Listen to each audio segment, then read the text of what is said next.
Hey guys, Before Gamer here. Today we're solving the nation, or the debate, as you guys probably know it. If you guys watch the news, then you definitely know about it, called Yanny versus Laurel. First we're gonna play like the original thing, like the audio, and I'll tell you what I hear. I hear Yanny, but whenever I first listened to it, I heard Laurel, which was on the TV. And now, every time I play it on my phone, I hear Yanny, which is kind of weird. But after that, we're going to watch a video that explains it, okay? Yeah, let's get on to it. Oh, by the way, tell me what you guys hear in the comments. I'd love to know. Laurel. Yanny. Laurel. Laurel. Laurel. Laurel. Laurel. Laurel. Laurel. Laurel. Yeah, I hear Yanny. Laurel. Laurel. I hear Yanny.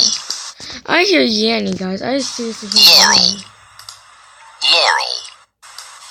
Laurel. I seriously heard Yanny. It's crazy. Okay. So, let's go to my thingy. Never already watched it. It's pretty good. I've always been about results, Also especially when it comes to my diet and exercise. Oh, it's just about to finish. Okay. Do you hear Yanny Laurel. Laurel. Yanny. or Laurel? Laurel. Yanny. Laurel. A recent Twitter poll found that 47% of people hear Yanny, while 53% hear Laurel. Clearly, this has created an internet argument that is dividing the nation.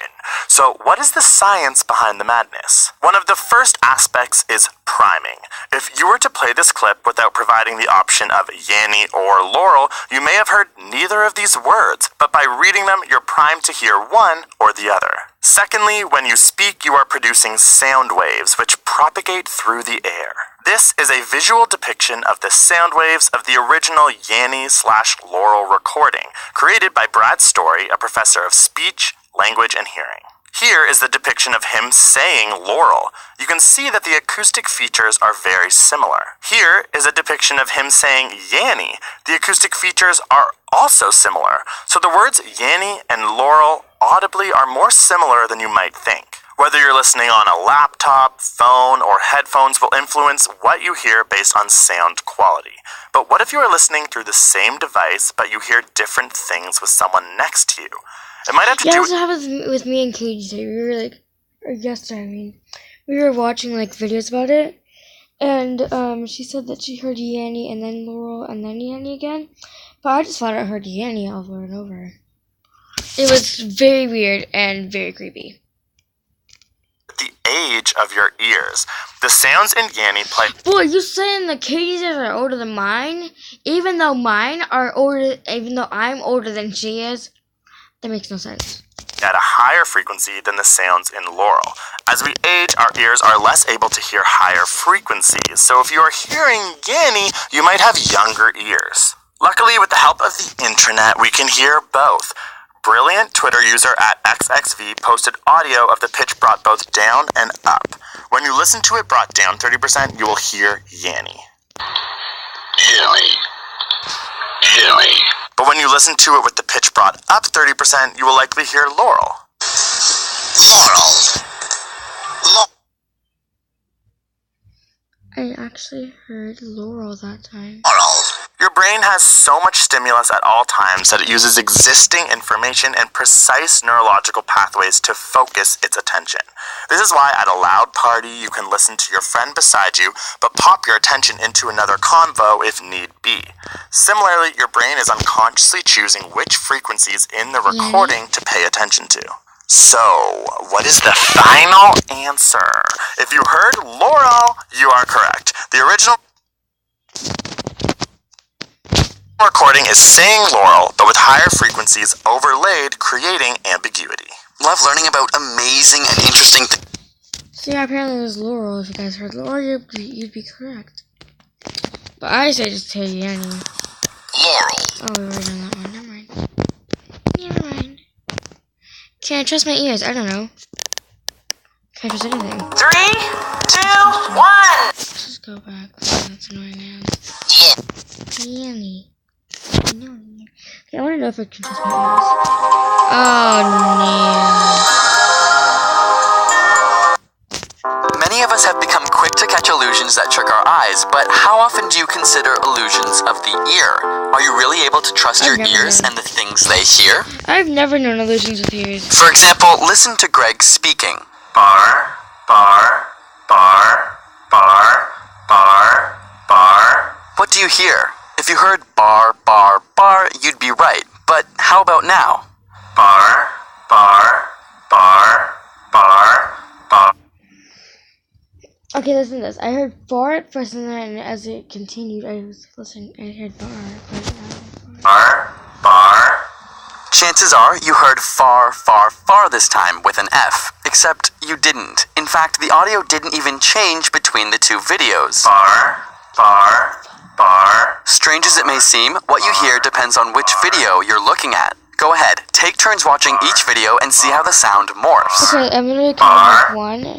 Bar, bar. This is a perfect example of something called the McGurk effect, which shows how our vision... Go ahead, take turns watching each video and see how the sound morphs. Bar, bar, bar. This is a perfect example of something called the McGurk effect, which shows how our visuals can alter what we believe we're hearing. Now I want you to count how many times you see a circle flash on screen. One. Let's do that one more time. One. Did you see it flash twice? Many people do, yet without the sound, it becomes clear that the circle is only flashing once. In this case, the sound has altered your perceived vision. The next one works best with other people around. I'll play two tones, and you tell me if they're ascending or descending. In other words, are the notes played from low to high or high to low? Listen to this. Which was it? How about this one? Write down what you heard for each number and let us know in the comments. Chances are, Low, high, and low, high. if you compare with enough people, you'll all have different answers. Surprising? Try some more. Low, high. And this one. High, low. How is it possible that you're hearing something different from others? It's an auditory illusion called the tritone paradox. It's created in such a way that the tone Just like Laurel and Yanny. That's so cool. We're learning about Laurel and Yanny again. tones contain both a higher and lower frequency in them, but our brains have a preference of which to listen to. Diana Deutsch, the creator of this illusion, found that your geography and language from infancy all play a role in deciding this preference. Finally, listen to this audio clip Well, I'm America. of a gradually climbing tune.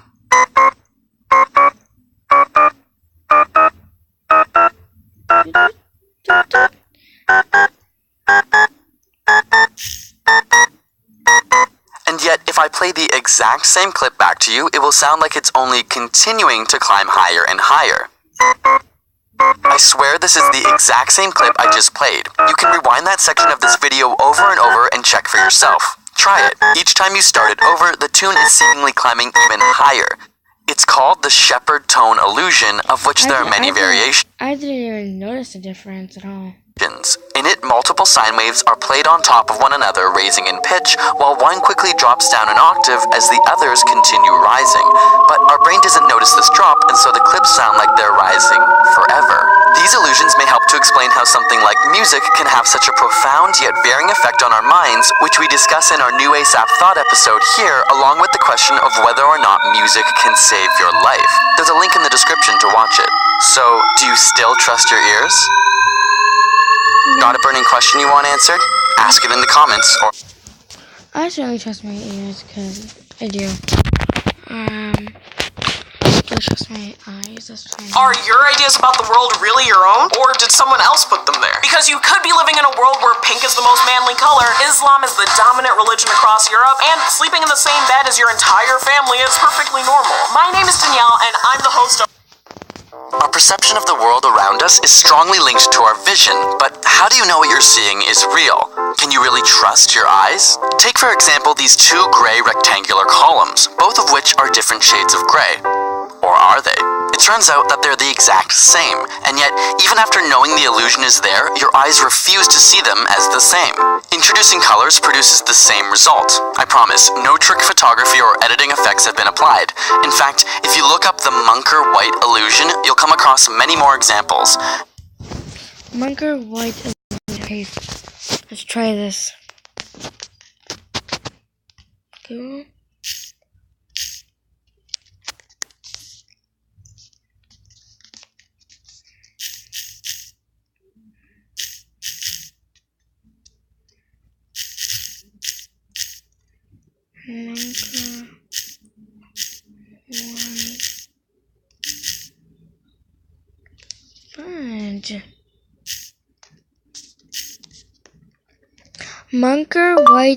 Munker white illusion.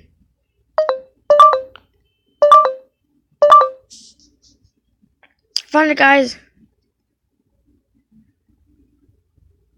Gosh, he wasn't fudging lying. Look at that! Look at that! That is so gosh darn trippy! What?